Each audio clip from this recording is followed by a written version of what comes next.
Some things are so counterintuitive that they actually cause arguments in my comment section. Good-natured, of course. This video includes 10 of the very best, plucked from previous VNI videos from the last few months.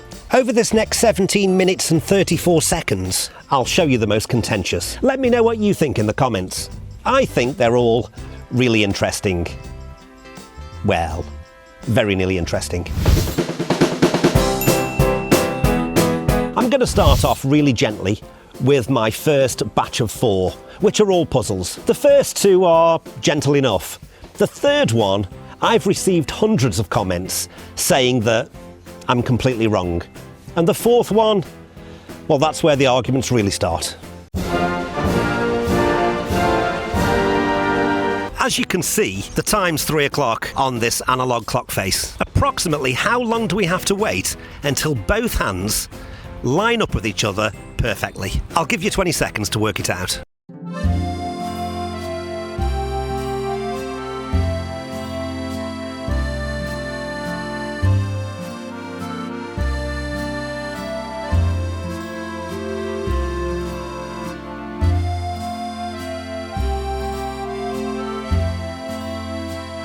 Did you get that really easy one? The obvious answer, of course, is we need to wait about 16 minutes. At some point every hour, the hands of a clock are directly aligned.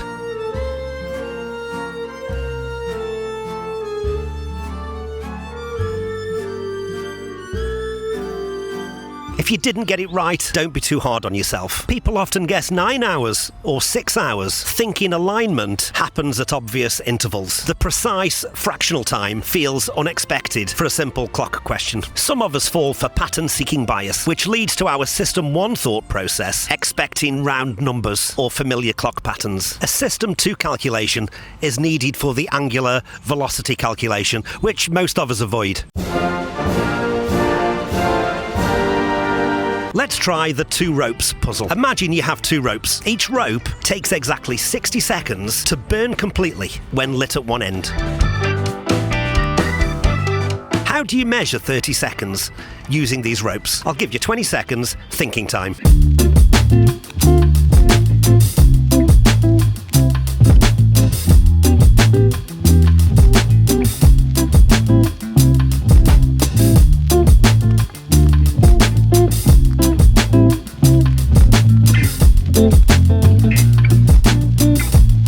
The answer, of course, is you light both ends of one rope and it burns in exactly 30 seconds. This one often causes confusion because people assume the ropes must be cut or used sequentially, overcomplicating the solution.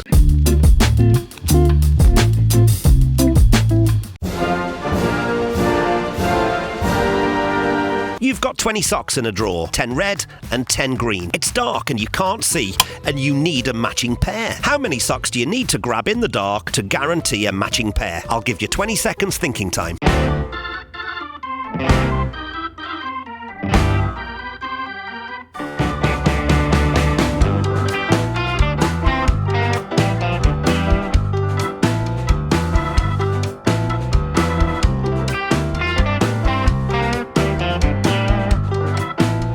The answer, obviously, is 3. Once you have 3 socks in your hands, you're guaranteed to have 2 socks of the same colour. But again, lots of people get this wrong. This puzzle was shared to my community tab. More than half got it wrong. Some people think you need 10 or more to guarantee a match. System 1 thinking will think more socks is better. 11 socks feels right, because that's over half the amount of the total socks. But we need our System 2 thinking to really break it down. The double coin flip. It shouldn't cause us any problems at all. You flip 2 coins, knowing that one of them will definitely land on heads. What is the probability of flipping double heads? I'll give you 20 seconds thinking time.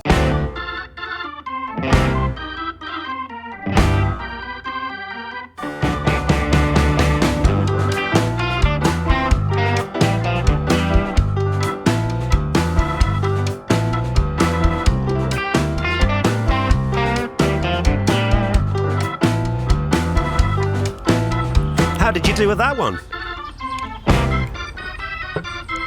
If you said the probability of flipping two heads was 1 in 2, I'm afraid you're wrong. It's actually 1 in 3. People often answer 1 in 2, thinking, well, at least one's heads. That leaves 2 equal outcomes. It's heads heads or heads tails. They miss that heads heads, heads tails, and tails heads are possible outcomes. 3 outcomes leaves us with a 1 in 3 chance of flipping double heads. Conditional probability bias trips up our System 1 thinking, which simplifies the problem to a 50-50 chance. We need our System 2 thinking to list outcomes and arrive at the correct probability. Try explaining to someone that tails heads and heads tails are distinct. Well, good luck with that. I love optical illusions. Over the last 2 years, I've probably included every significant one in the world on this channel. But these next 3 are so good that they can cause arguments, normally directed at me.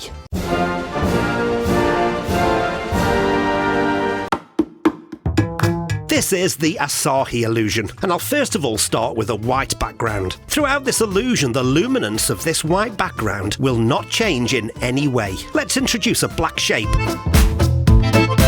I'm now going to grade the blackness so that it loses its blackness as it gets closer to the tip of the shape. For the time being, I'm now going to revert it back to solid black and add more shapes to make a circle. Now let's add in the gradient to the blackness. If the white background in the centre now looks brighter to you, then that's your brain making it up. Your brain is assuming the gradient on the shapes is being caused by a light source, so it's added 1 in. Back to black. Back to gradient. At no time has the luminance of the white background changed. Lots of people can't get their head around the fact that these are illusions and no trickery on my part is involved. These tables by Roger Shepard are an example of geometrical illusion. What would you say is the longest table? The tabletops are a pair of identical parallelograms, and our brain interprets them as objects in 3-dimensional space. This one clearly looks longer and thinner than this one. They are, however, identical. I can show graphically by moving the large tabletop over, and I can even use a ruler to show you that they are the same. If you don't believe me, and trust me, many don't, then pause this video and compare the length of your finger to both examples. The checker shadow illusion. Another illusion where I found it difficult to convince some of its truthfulness. Your brain is telling you that tiles A and B are different colours. They are in fact the same colour and shade. Your brain can see the shadow and clearly expects a white tile to be in the space marked B. I'm going to slide the B tile now out of the shadow and put it next to A. I haven't changed the colour of that tile. Your brain has.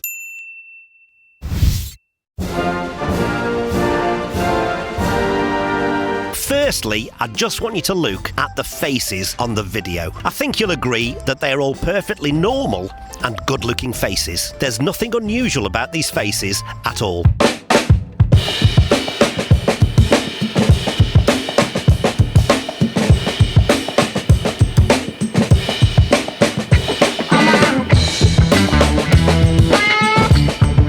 Now I'm going to play that exact video again with one new rule, and that's to focus your stare on the cross in the centre of the screen, so that you're only viewing the images with your peripheral vision. It's important to note that the video I'm about to play is exactly the same video that you've just seen. No images have been altered. Focus on the cross and I'll play that video again.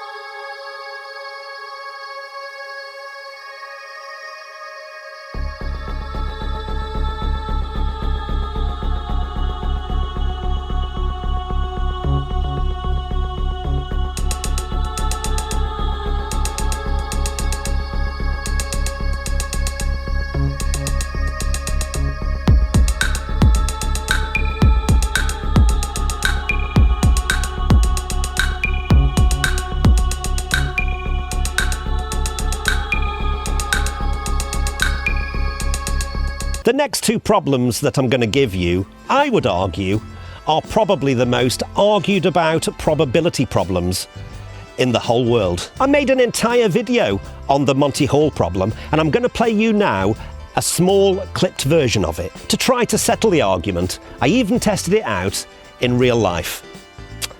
It didn't help. Stick around for number 1 on my list. I've received hundreds of comments about it, almost none in my favour. Let me introduce you to the world-famous Monty Hall problem.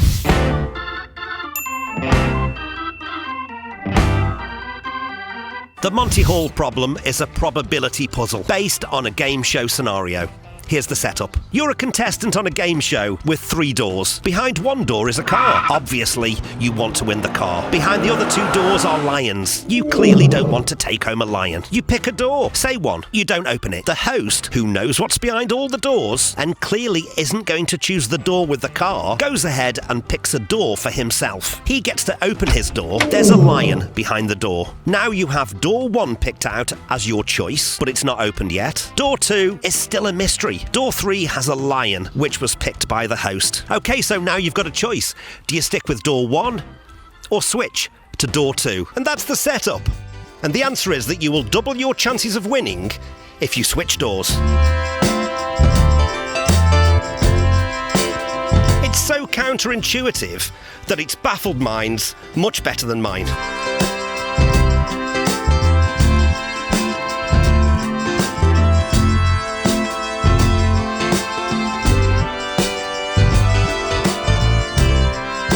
Moment, I'll give you the mathematical explanation, but even that, for many, won't do. So I'm going to play the game 200 times. 100 times staying with the original door, and 100 times switching doors. And it's all going to be live and on camera, all done in one take. The official answer is you will increase your chance of winning the car by switching to door 2. Your chances of winning the car, if you stay with door 1, are 1 in 3. Your chances of winning the car by switching to door 2 are now 2 in 3. Initially, when you choose door 1, there's a 1 in 3 chance the car is behind door 1, and a 2 in 3 chance it's behind door 2 or door 3. So far, so good. The host opens door 3, revealing a lion. We know he knows what's behind the doors, and we know he wouldn't have picked the door with the car. Again, so far so good. I'm following this. The 2 in 3 probability that the car was behind door 2 or door 3 now applies only to door 2 because door 3 is eliminated. So now the probability of a car behind door 2 is 2 in 3. Once the lion was revealed in door 3, then that 2 in 3 probability was transferred to just door 2. That explanation blows my head off.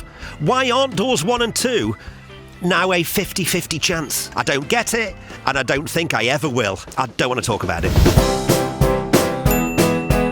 But I've been forced to talk about it, and think about it, by hundreds of VNI viewers who've contacted me on this subject. The most understandable explanation that I've seen comes from VNI viewers in the comment section of my last video. It's an exercise which helps you to get your head around it. Let's imagine there isn't 3 doors. Let's imagine there are 50 doors. Behind 49 of them is a lion. Behind one of them is a brand new car. Let's say you pick door 1. There is no dispute that you now have a 1 in 50 chance of winning. We can also say something else which is not disputed. There's a 49 in 50 chance that the car is in one of the remaining 49 doors. Now, let's say the host of the show now opens 48 of those 49 doors, leaving only door 46 unopened. In truth, we could go round and round in circles all day, arguing about the Monty Hall problem. So enough already. The only way to really settle this is to go and do it all in real life. We are going to settle this once and for all. It's time for the full Monty. All we need now are 3 doors. And here they are. If you'd like to see how that turned out, then please visit Very Nearly Interesting on YouTube. It's just a few videos back. Now we come to number 1, the boy and girl paradox. Some get it, but most don't. In my opinion, it's the most argued about paradox ever. Please allow me just 20 seconds to plug this channel. Very Nearly Interesting is a brand new channel and I need all the help I can get. Please click that like button if you've enjoyed this video. That's how YouTube knows you like it and they'll show it to more people. And please consider subscribing. That way I might see you again. And now you can support the channel on Patreon, where you'll find exclusive content and a grateful me. There's a link in the channel description.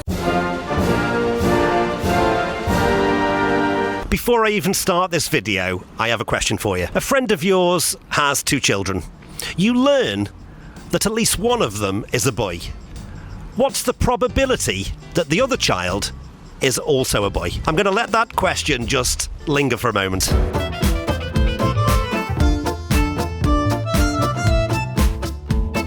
How are you going on with the question I set for you?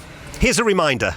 A friend of yours has 2 children. You learn that at least one of them is a boy. What's the probability that the other child is also a boy?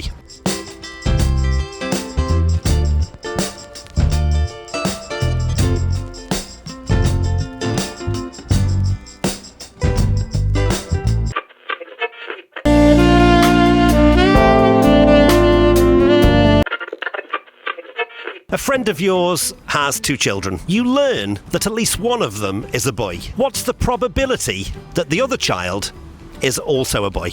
The answer is 1 in 3. There's a 33% chance that the other child is also a boy. If you said 50%, I'm afraid you're wrong.